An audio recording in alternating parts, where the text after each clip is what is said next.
Hello students, today we'll discuss worksheet 33 and it is again based on lesson 8 motion. Today we'll discuss about the graphical representation of acceleration or velocity.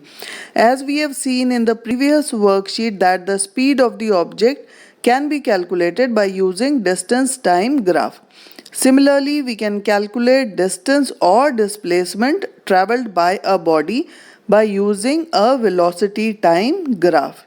Now this velocity time graph also represents the acceleration of the object. Now in a velocity time graph, as you are seeing below, the first graph, let us first consider the first graph. The y-axis is representing the velocity and the x-axis is representing the time. Now we will draw a line parallel to the x-axis and mark 2 points A and B on the line parallel to x-axis. Now draw a line perpendicular on time axis from these 2 points. Now as you are seeing the green color, the area which is enclosed by velocity time graph, this represents the magnitude or the displacement. Second, now in this case there is no acceleration as the with time velocity is constant as we are seeing the straight line. In second graph, we are seeing again velocity time graph. There is uniform acceleration as we see that with time the velocity is increasing.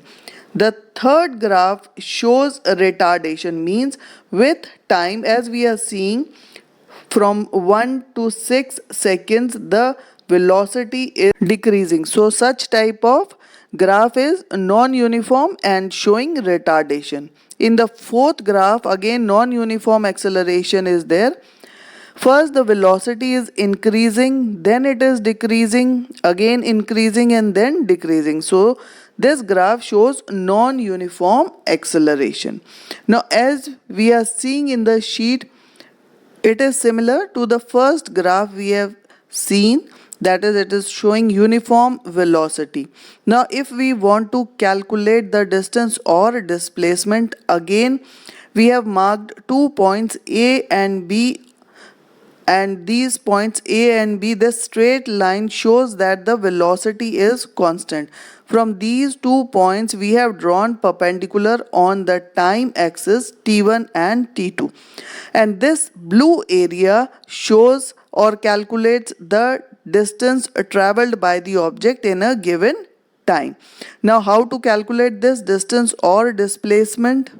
We have to calculate the area of this rectangle ABCD. So distance and displacement is equal to area of a rectangle ABCD, the side AC multiplied by side CD, and AC, if we see the digits given are 40 into time is T2 minus T1. So 40 into T2 minus T1 given is 4 minus 1.2, that gives you 2.8, which is multiplied by 40, and the answer comes out to be 112 kilometer. That means this blue area, it is showing the distance or the displacement of an object. Now in second graph we will see the uniform acceleration. The velocity is increasing in equal amounts and in equal interval of time. Here as we are seeing the area which is enclosed by a trapezium, it is giving the distance travelled by the object in time T1 and T2. Now how to calculate this distance? Now let us see. Again this blue area is the trapezium. So distance travelled is equal to the area of ABCDE. In this there is one area ABCD which is a rectangle and a triangle ADE. So area of ABCD is AB into BC and area of triangle is half AD into DE. So AB, so these digits are, we can see from the graph, AB is 18 into BC is 20 minus 12 plus half. Again AD into DE, that is line parallel to the time axis, it is 20 minus 12, which is multiplied by DE, which is taken from the velocity or the y-axis, that is 36 minus 18. So distance will be equal to, if we calculate, the answer comes out to be 216 meters. So in this way we can calculate the distance or the displacement traveled by this blue colored area which we are seeing. So this is the example of uniform acceleration. Hope students it is clear. अब एक बार worksheet को हम हिंदी में भी देख लेते हैं. जैसा कि हमने अपनी पिछली वर्कशीट में चाल को ज्ञात किया था दूरी समय ग्राफ से, उसी तरह से वेग समय ग्राफ से हम दूरी या विस्थापन को भी ज्ञात कर सकते हैं. अब इसमें जैसे कि आप पहला ग्राफ देख रहे हैं, हमारा x एक्सिस पर है t या समय और y एक्सिस पर है वेग. अगर वेग से हमने एक लाइन पैरेलल खींची है x एक्सिस से और उसमें हमने दो पॉइंट लिए A और B, A और B से हमने लाइन परपेंडिकुलर खींची अपने x एक्सिस पर, तो ये जो ग्रीन एरिया आपको दिख रहा है, ये ग्रीन एरिया कैलकुलेट करेगा या निकालेगा वस्तु की तय की गई दूरी. और यहाँ पर क्योंकि लाइन सीधी है वेग से, तो ये हमें क्या दर्शा रहा है, एक समान चाल, और यहाँ पर त्वरण शून्य है. सेकेंड ग्राफ में अगर हम देखें वेग और समय के बीच में, तो एक सीधी सरल रेखा क्या बता रही है कि यहाँ पर एक समान त्वरण या वस्तु की गति कैसी है, त्वरित गति. थर्ड ग्राफ हमें कैसा दिख रहा है कि समय के साथ साथ वेग कम होता जा रहा है, तो यहाँ पर असमान गति है या मंदन गति है. और फोर्थ ग्राफ हमें असमान त्वरण दर्शा रहा है जिसके अंदर वेग कभी बढ़ रहा है, फिर कम हो रहा है, फिर बढ़ रहा है और फिर कम हो रहा है. अब हम बात करेंगे एक समान वेग की. जैसा कि आप चित्र में ग्राफ में भी देख रहे हैं, फिर से हमने वेग एक्सिस पर एक एक्स एक्सिस के समानांतर एक रेखा खींची है, उस पर हमने दो पॉइंट लिए A और B और उनसे हमने दो पैरेलल लाइन ले ली अपनी एक्स एक्सिस के ऊपर. अब ये जो रेक्टेंगल हमें जो नज़र आ रहा है A B C D E, इससे हम अपनी दूरी तय करेंगे. तो ये जो आयत है A B C D, इसका क्षेत्रफल क्या ज्ञात करेगा, तय की गई दूरी. तो क्षेत्रफल कैसे हम ज्ञात करेंगे, AC इंटू CD, और वैल्यूज़ हमने ग्राफ से ले ली. AC है 40 और CD कितना है T2 माइनस T1, तो ये आंसर हमारा आ गया 112 किलोमीटर. अब हम जो ग्राफ देख रहे हैं वो हमें दर्शा रहा है एक समान त्वरण. अब एक समान त्वरण जो है वो किस परिस्थिति में है, उसका वेग निश्चित मात्रा में समय के साथ साथ परिवर्तित हो रहा है. और यहाँ पर दूरी जो हम देख रहे हैं ग्राफ में, उसमें एक हमारा क्या है, ट्रायंगल है, और एक हमारा जो है आयत है. तो आयत का क्षेत्रफल प्लस त्रिभुज का क्षेत्रफल हमें क्या देगा, तय की गई दूरी. तो आयत का क्षेत्रफल कितना है, AB इंटू BC, और त्रिभुज का क्षेत्रफल है हाफ AD इंटू DE. तो वैल्यूज़ जब हम इनकी रखेंगे तो हमारी दूरी कितनी आ रही है, 216 मीटर. तो इस तरह से हम तय की गई दूरी इस ग्राफ से कैलकुलेट कर सकते हैं. और ये ग्राफ क्या शो कर रहा है, एक समान त्वरण. अब हम क्वेश्चन आंसर्स डिस्कस करते हैं. पहला क्वेश्चन हमारा है, if velocity time graph of an object is a straight line parallel to X axis, what will be the acceleration.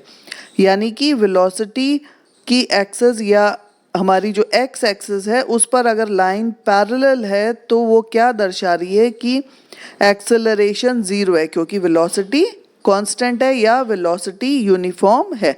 वेग हमारा कैसा है, वेग हमारा समान है, इसलिए त्वरण शून्य होगा.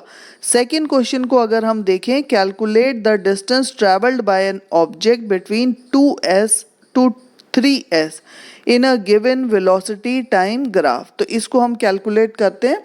जैसा कि अभी हम इसको ग्राफ एक बनाते हैं और देखते हैं कि किस तरह से हम डिस्टेंस ट्रैवल्ड कैलकुलेट कर सकते हैं. अपने जब वर्कशीट के शुरू में भी हमने इसको देखा था, हमारी है एक y एक्सिस जिसके ऊपर हम वेलोसिटी है और x एक्सिस पर हमारा टाइम एक्सिस है. अब जब किसी भी ऑब्जेक्ट ने 1 सेकंड में कितना वेग रखा, 4 मीटर पर सेकंड। तो ये एक्स एक्सिस हमारी टाइम एक्सिस है। उसी तरह से जब समय हुआ 2 सेकंड्स तो वेग कितना था, 8 मीटर पर सेकंड। और जब समय हुआ 3 सेकंड तो वेग हो गया 12 मीटर पर सेकंड। अब हमें कैलकुलेट करना है डिस्टेंस ट्रैवल। तो जैसा कि हमने पहले भी देखा था, अब ये एक हमने 2 पॉइंट्स लिए, क्योंकि ये कह रहा है 2 सेकंड से 3 सेकंड के बीच में। तो 2 सेकंड और 3 सेकंड के बीच में जब हमने पॉइंट्स लिए तो ये हमने मार्क किया ए, बी, सी, डी और ई। यहाँ पर हमें मिल रहा है एक रेक्टेंगल और एक ट्राइंगल। हमने इस लाइन के ऊपर 2 पॉइंट्स लिए थे, ए और ई। अब जैसा कि हमने पहले भी देखा था कि किस तरह से कैलकुलेट करेंगे, एक हमारे पास रेक्टेंगल है और एक ट्राइंगल है, एक आयत है और एक त्रिभुज है। तो आयत का क्षेत्रफल प्लस त्रिभुज का क्षेत्रफल, आयत का क्षेत्रफल कितना हो गया, A B into B C, plus त्रिभुज या ट्राइंगल का क्षेत्रफल या एरिया कितना हुआ, half A D into D E. अब ए बी कितना है, 8 into B C is 3 minus 2 plus half, और ए डी कितना है, ए डी अगेन हमारा है पैरेलल है एक्स एक्सिस के, तो कितना हो जाएगा 3 माइनस 2 इंटू डी ई, जो कि हम किससे कैलकुलेट करेंगे, अपनी वाई एक्सिस से। और ये कितना आ रहा है, अगर हम अपने ग्राफ में देखेंगे तो ये आएगा 12 माइनस